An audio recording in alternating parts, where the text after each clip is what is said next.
Olá pessoal, professora Arli, Geografia. Vou falar aqui com a galerinha do 8º ano, né? Turma 800, 801. Vamos falar do capítulo 4, que vem como título aí O Mundo Integrado, né? Página 60, 61. Quando a gente olha assim o título, parece que está falando de assunto que a gente nunca viu, né? Não desconhece, mas não, tá? O capítulo de vocês vai falar de assunto que até mesmo está inserido no nosso dia a dia. Então, na página 61, vem falando de globalização, né? Esse processo aí que tá a cada dia, né? Bem próximo da gente, até mesmo no nosso dia a dia mesmo, podemos dizer assim. Então, vamos lá.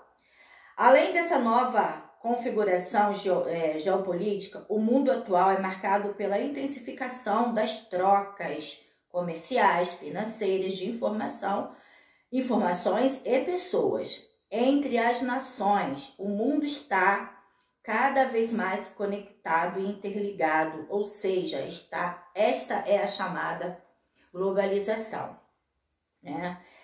Nessa página aí da 61, que vem falando sobre a globalização, vem todo um texto falando da parte histórica, né? Como começou, a partir de quando.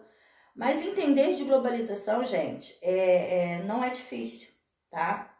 Como eu falei ainda há pouco, esse processo está na nossa vida, desde quando a gente acorda, tá?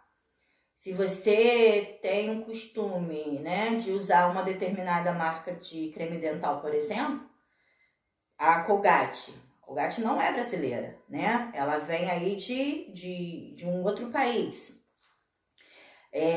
A marca de um televisor, Samsung, de um aparelho de telefone, a marca de uma roupa, de um tênis, tá? Que é fabricado em um outro país, tá? E a gente tem acesso a esses produtos, isso aí é globalização, tá? A globalização, ela está inserida no nosso processo diário, o fato de você poder falar com alguém, né, em outro país, através aí da internet, com o uso de tecnologias que cada dia mais está avançado, tudo isso é globalização. Na página 62, vem falando aí a atuação das multinacionais, tá?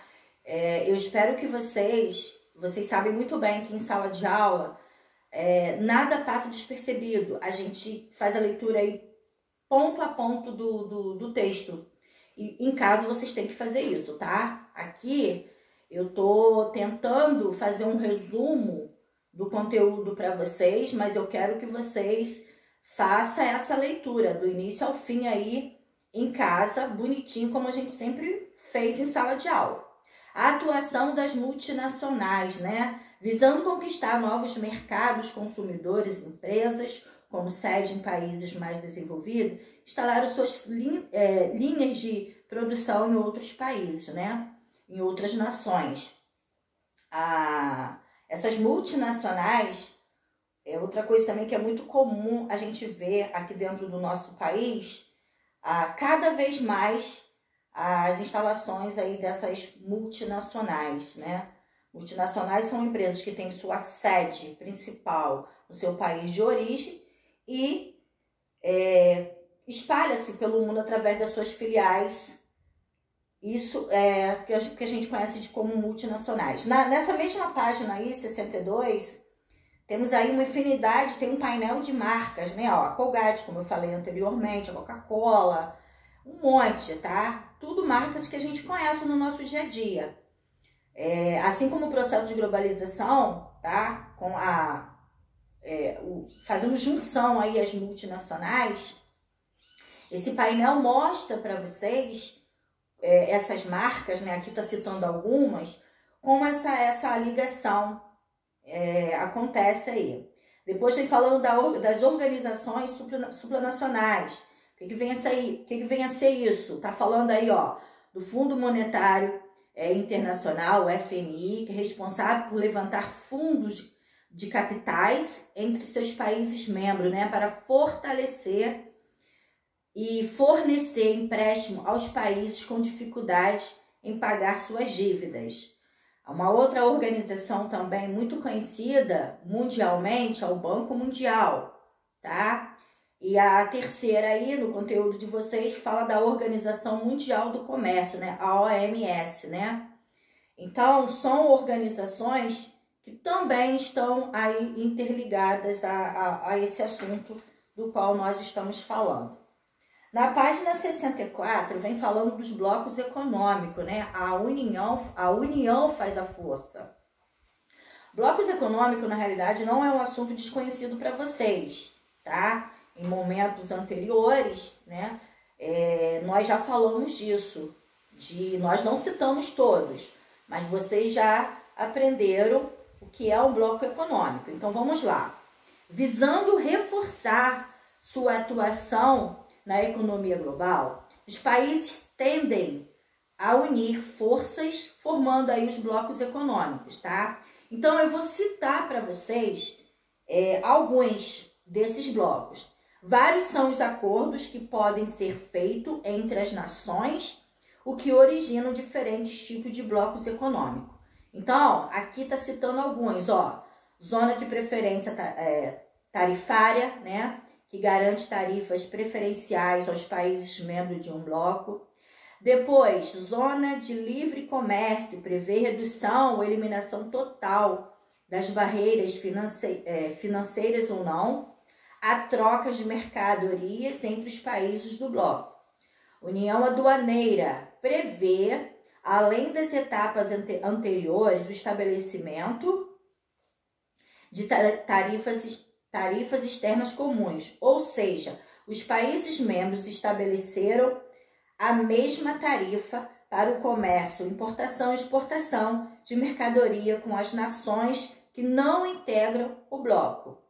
O próximo é mercado comum, permite a livre circulação entre os países membros de pessoas, produtos, serviços e capitais. Além disso, o mercado comum prevê alguns parâmetros políticos comuns entre os países membros, como a definição de taxas de juros e políticas fiscais. E tem também a União Econômica e Monetária, prevê moedas e sistemas monetários únicos, produzido por um banco central do bloco. É o estágio mais avançado de blocos econômicos. Então, aí, vem citando esses exemplos para vocês. Depois, na página 67, né, organismos regionais e integração do continente americano. Aí vem falando aí também seguindo alguns blocos econômicos do continente americano. E na página 68, vem falando dos principais blocos americanos. Aí vem falando do Mercosul. Nós já falamos de Mercosul em momentos anteriores, tá? Que é o Mercosul, Mercado Comum do Sul. Começou com 4 países, Argentina, Brasil, Paraguai e Uruguai, que em 1991 assinou o Tratado de Assunção. Seu objetivo inicial foi estabelecer uma zona de livre comércio entre os países membros, tá? Esse bloco é o bloco do qual o Brasil faz parte, nós falamos disso também. Aí vem aqui, ó, em 1994, o bloco assinou o Protocolo de Ouro Preto. Esse acordo definiu uma política comercial conjunto à tarifa externa comum e transformou o grupo em uma união aduaneira. Também permitiu a criação de uma nova estrutura constitucional, composta pelo Conselho do Mercado Comum e pela Comissão do Comércio Comissão do Comércio do Mercosul, que visa aprofundar a integração e permitir o estabelecimento de um mercado comum futuramente. O Brasil e a Argentina constituem as economias mais fortes do Mercosul. Movimentam-se os maiores volumes de exportação aos países membros. E garante aí, garantiu aí em 2012, a Venezuela passou a integrar o Mercosul como país membro, mas foi suspensa em 2017 por violações à democracia. Então, todo esse assunto aqui sobre o Mercosul, a gente já falou anteriormente, tá? E é o bloco aí do qual o Brasil faz parte. Vamos lá, vamos seguindo aí. Beleza, aí vem os exercícios do capítulo, tá? Façam com atenção. Tendo dúvida, me procura. Entra lá no meu e-mail, manda recadinho, pergunta a Tia Arli.